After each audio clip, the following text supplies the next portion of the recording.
Welcome back, everyone, to another episode of We Got Your Mac. I'm your host, Victoria Barber, and today I'm joined as my co-host by Scott Smith. Hey, Victoria. I'm really excited to be here today. I know this episode is going to be very interesting because we're talking about Apple Intelligence and Microsoft Recall and sort of how the two compare to each other. There's been so much discussion around AI in general, and it's interesting. I was reading an article the other day about consulting firms and how much investment they've been putting into their AI consultants because everybody out there is looking for someone to come tell them about AI and how they should be using it. And they compared it to the dot-com boom where business leaders around the world were saying, I don't know what a website is. I don't know what it can do for my business, but I need one. And I feel like that's sort of the attitude now with AI is everybody's sort of saying, I don't really know what this is or what it can do, but I need it. Especially with the way AI tools work right now, I think that there's a little more discussion that needs to be had around security and that kind of thing. So I think any kind of analysis that we can put out there around security concerns and things like that, I think is going to be really good. Well, good news is that we've got some great guests today. They're going to talk specifically about those security and privacy concerns that have been raised about both solutions since they were both launched. So really exciting conversation coming up, I'm sure. And with that, I think it's time to talk to our guests. This week, we're talking about Apple Intelligence and Microsoft Recall. Now, they were both announced a few weeks ago. There's been a lot of interest in both of them, and both of them are relevant to any organization that is using Mac at scale. Because there's been so much discussion about them online and with our customers, I wanted to talk to a couple of people about it. So I've got with me today Brad Bowers, who is a current colleague. You may remember him from episode 5, where we talked generally about security for Mac in the enterprise. He's a cybersecurity expert with a law enforcement background. We've also got Jonathan Kerr, who's an ex-colleague of mine from my time at Gartner. He's now an independent consultant, and he has the intriguing LinkedIn ID of computer crime. So I've asked them to join me today so that we can discuss the topic and we can separate the FUD from the fact. Thank you for being here with us today, Brad and Jonathan. And I'd like to start by asking you to share your initial reactions to these two announcements.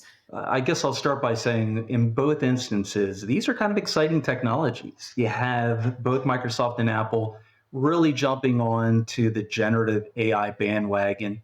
Both have had some AI solution pieces within their technology stacks, but I think this is an exciting time. And like anything, AI is generating a bit of concern and skepticism and, as Victoria said, fear, uncertainty, and doubt around how these technologies will be both secured and how effective they will be, both from helping on the business side of the equation, as well as how useful they'll be for users in their day-to-day lives.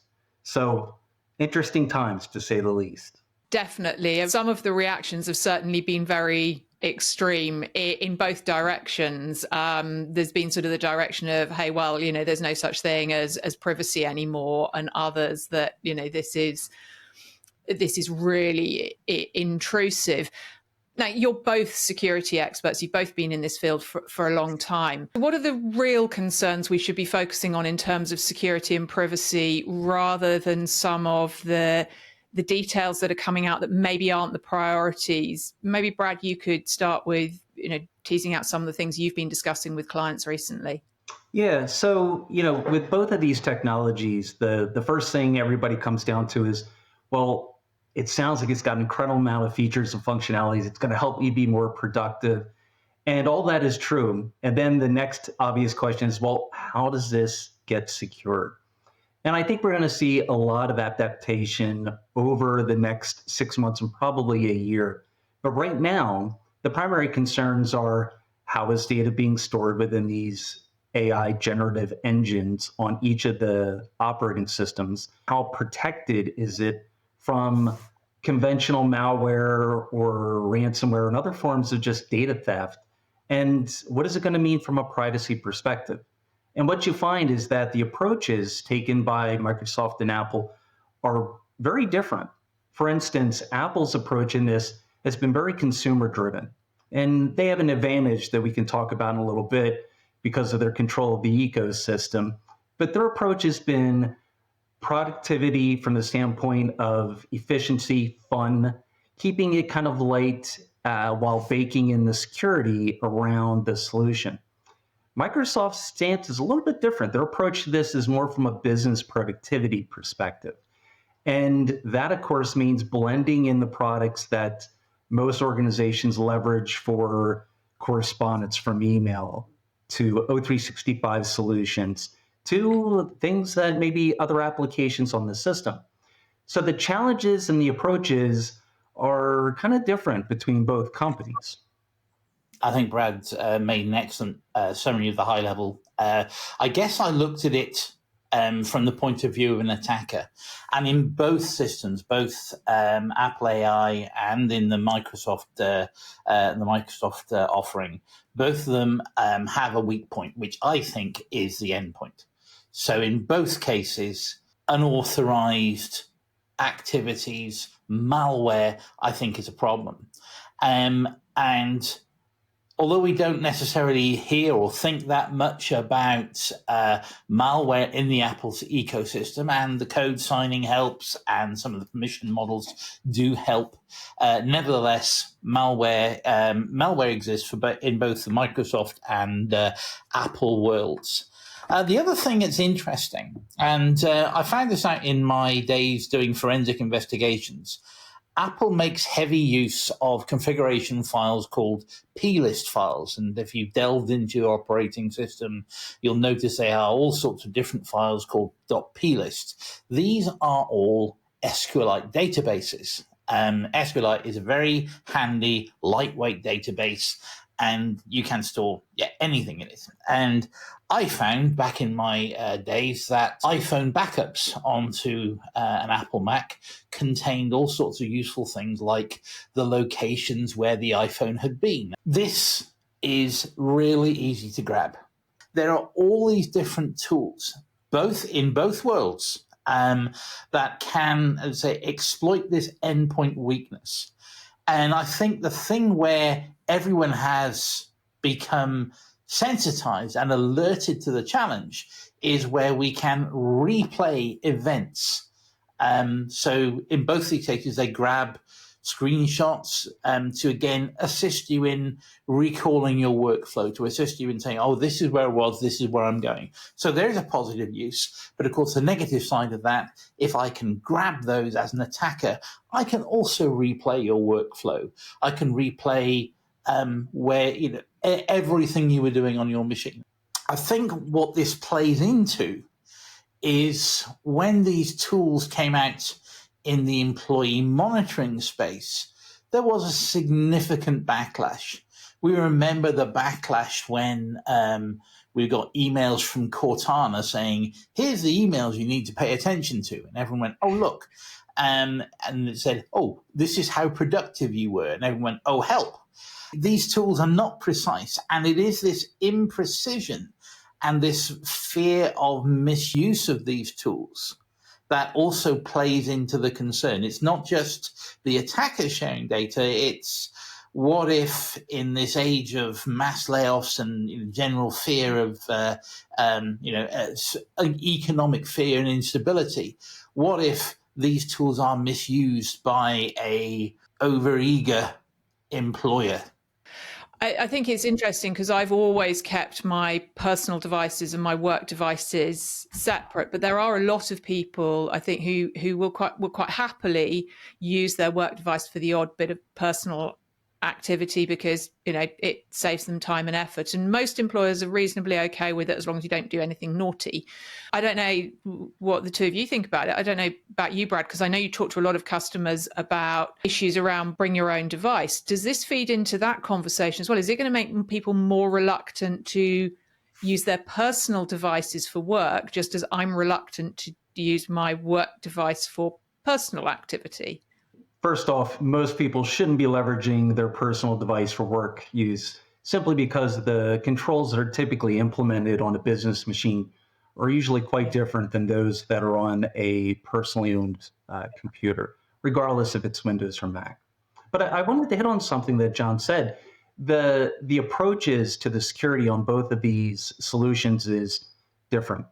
And John hit on a very important point. On the Microsoft side, they are stored, the data collected from Recall and really from Microsoft's AI solution overall is stored in a SQLite system, unencrypted on the local device.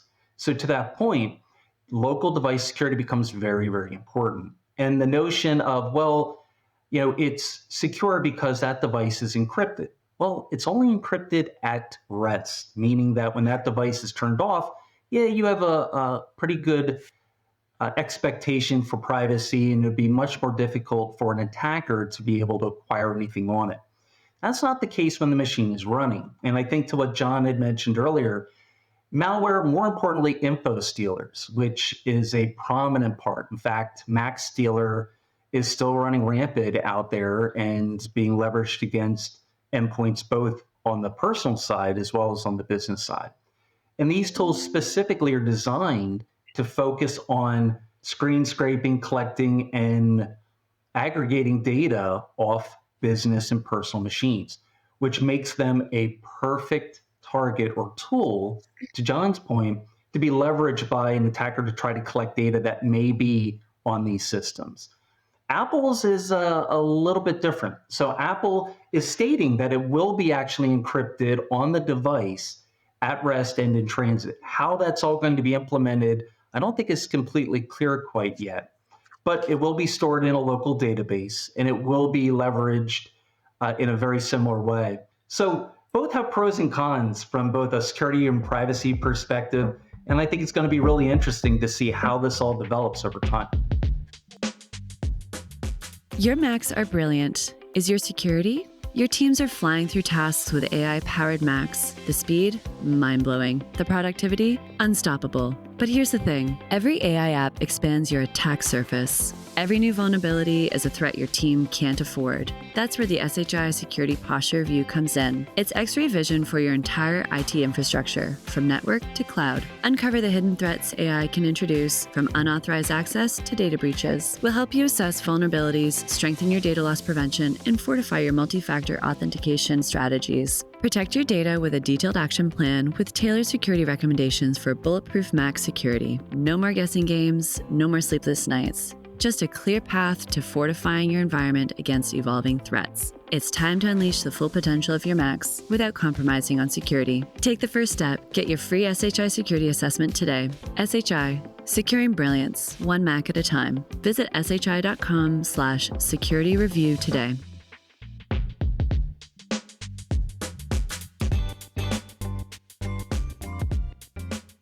This isn't just about these specific products. There's an overall need for us to really think about our data governance as part of our AI strategy, because AI is nothing without the data, right? If we haven't got good data governance in place, then the quality of the work from the AI is a problem. But also, I think some of the things we've been seeing with the initial rush to use it is people perhaps haven't been thinking about that. And then there's been a bit of reaction of, well, hang on a minute, where is this data going? What's happening with it? What controls should we put around it? What have you been seeing around that, John?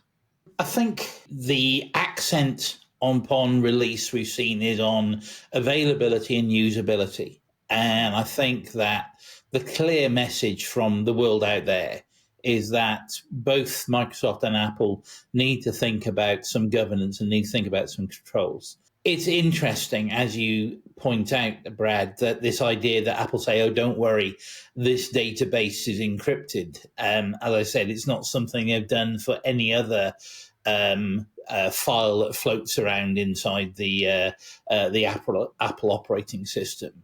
And of course, with every encryption operation, there's an overhead. So again, is this going to slow down Apple AI, or is there going to be any kind of performance bottleneck? And only time will tell.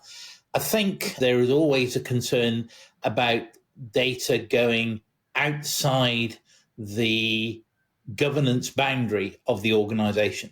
This is true in both the Apple universe and the Microsoft universe. And I think it's true anywhere where sensitive information is handled, which means this is true for government, for finance. This is true for high-tech, pharma. This is true for the creative industries as well. Anywhere they're thinking there is valuable intellectual property that, in many cases, organizations have contractually agreed or have been regulated to say this information will not pass outside our governance boundary, then you have to again look at these tools very carefully indeed. Let's break that down a little bit. The approaches here is really what makes the difference between both the data governance side of this, the data privacy side, and just the general privacy of the user overall. And I think we'll see how these both play out. But here's what we know so far. So Microsoft, because of just how their environment is set up in the typical business environment, has some significant advantages to this.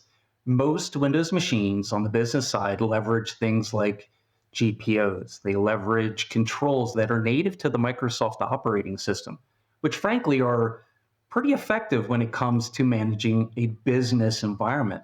So those controls will allow businesses to make some really good decisions around how they allow generative AI around Copilot, even Recall, to be managed and supported.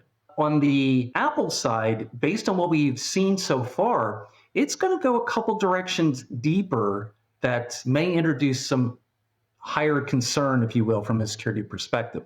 For instance, since Apple AI will leverage across both tablets, phones, and the laptops and computers, they're offering the capability to even copy and record conversations. So the benefit of that sounds really cool. Hey, take a conversation that I was having with somebody on a phone call, distill it for me into some pertinent notes, and then give me a rundown of what it was so I can use it for notes tomorrow or something like that. Sounds really good from a business perspective. Sounds really creepy from a privacy perspective. So how Apple is going to address that and build security around it is going to be interesting. I think one of the things that you bring up, the desire to capture everything. And let's say, for example, you said record a series of phone calls, distill the notes. How about record a few phone calls? Let me know which client sounds more eager to buy. Well, that's interesting. However, again, sentiment is an interest. How about record the one-on-one calls I have with each of my team members? Let me know which team member seems least engaged and perhaps is, the one I should be thinking about putting into the layoff program. So again, as you say, this privacy is, well, certainly it's something which is changing and mutating as technology innovates. I think the other thing is that the idea of what is acceptable and what can we accept can be done is again very different. We don't have many, if you like, legal defenses against the usage of new technologies and tools. So really we're relying on, ethical goodwill in the most part for the people will do the right thing rather than the wrong thing. So it sounds like then rather than being concerned about AI and the singularity and the extermination of humanity by the machines, I need to be worrying about a few more rather immediate and realistic things with how these technologies are going to be implemented, and whether organizations are going to be focused on making sure they do the right thing for the individual as well as the organization. And sometimes there are going to be conflicts where the right thing for the organization is not the right thing for the individual, and they're going to have to be compromises made. On that basis, if you were advising vendors and customer organizations as to what they should do to manage the risks, but also address the FUD that we've identified, what would be your top 3 brief pieces of advice as to where they should focus? Sure. First, we would be slow roll the adoption of technology across sensitive business areas or functions. Obviously, this technology, because it's still relatively new, it's gotten a heightened lens on it from both the bug and the vulnerability community. Security researchers around the world have already identified things like prompt attacks that are being leveraged on AI systems to either A, get them to crash, if you will, or B, get them to avoid or get around the bumpers that have been put in place to kind of protect information that the AI is not designed to give up. I think we're going to see more of that. So the first one, of course, slow roll it out to systems that may be of high sensitivity. The second one is going to be reevaluating the security controls that are being leveraged around the endpoint itself. As it stands today, we know the endpoint is going to be the primary target for malicious actors to try to steal data, screen scrape, or use malware to try to collect things from these solutions like Recall and Apple AI. And the third one is the monitoring aspect. There's a component here that we've been hitting on, the data protection, and tagging of data within AI is still in its infancy. Understanding how data should be tagged from a data loss prevention perspective is still kind of being felt out. So I think companies need to look at those 3 areas and figure out what's important to them, how they're going to ensure the security of both the user as well as the data that's being collected in these AI solutions. I agree with Brad. The endpoint is the weak point. And the reason is, as you say, is if you can inject transactions from an endpoint with an authorized identity operating it, then your opportunities as a bad actor are greatly increased. I think in this case, what we're talking about is, say, what information can be captured. Screen grabbing is not new. There have been screen grabbing tools since time immemorial, and indeed there have been employee monitoring solutions that deploy screen grabbing and key logging for the purposes which they are put. I think the risk that we're seeing here is that these tools are being portrayed as useful, valuable productivity tools. And I think that's what, as Brad said, the security researchers out there are saying, hey, while these may well have great value, be aware that the way they work may compromise your privacy, may compromise any confidential work that you're doing. And I think it's an attempt to raise awareness of the dual-edged nature of this tool. Well, thank you both so much for joining us today. It's been a really interesting discussion, and I'm sure it's a topic we're going to be hearing a lot more about as AI really starts to get a foothold within organizations.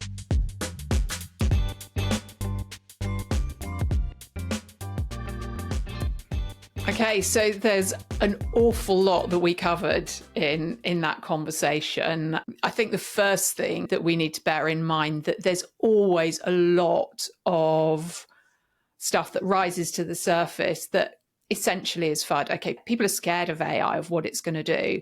They're scared about privacy. They're scared about security. And we always seem to approach things from that fear, uncertainty, and doubt perspective.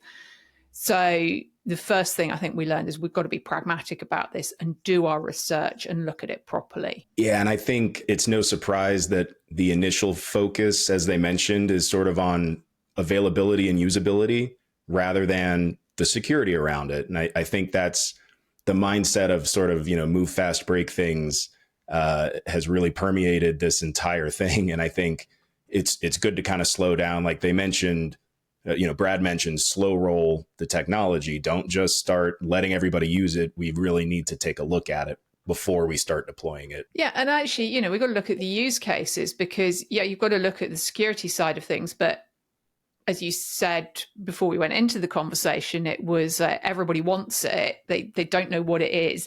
So we've actually got to look at those use cases. Where do we need it? Who's going to be using it? Both Brad and Jonathan agreed that the endpoint device is probably the weakest point. Actually, I think they were being kind, because it's not really the device that's the weak point, is it? It's the operator of the device that is most often the weak point that can be exploited. Yeah, absolutely. There was also a really great article written by John Gruber, who is a really big name in the Apple community, about Apple Intelligence and sort of how it's built and the gist of it. And I'll go into more detail on this in the blog post. So definitely look at go to wegotyourmac.com and check out the blog post. But Apple Intelligence, while it's marketed as one big thing, it is actually multiple smaller models all working in tandem to create that sort of contextual ability that it will have when it's fully fleshed out next year. And so I think it's really interesting and something to keep in mind as far as the differences between the two systems. Apple Intelligence is a pretty unique approach that they're taking.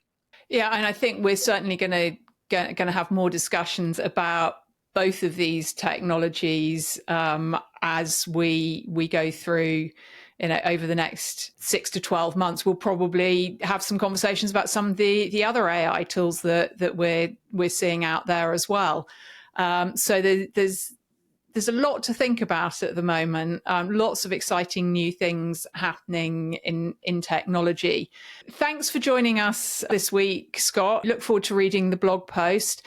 That's all for this episode. For our listeners, if you want to find out where you can see more episodes, find other resources, including Scott's blog posts, visit wegotyourmac.com and make sure you're subscribed on your favorite podcast platform so you don't miss any of the upcoming episode. Thanks so much for joining us, and we'll see you next time.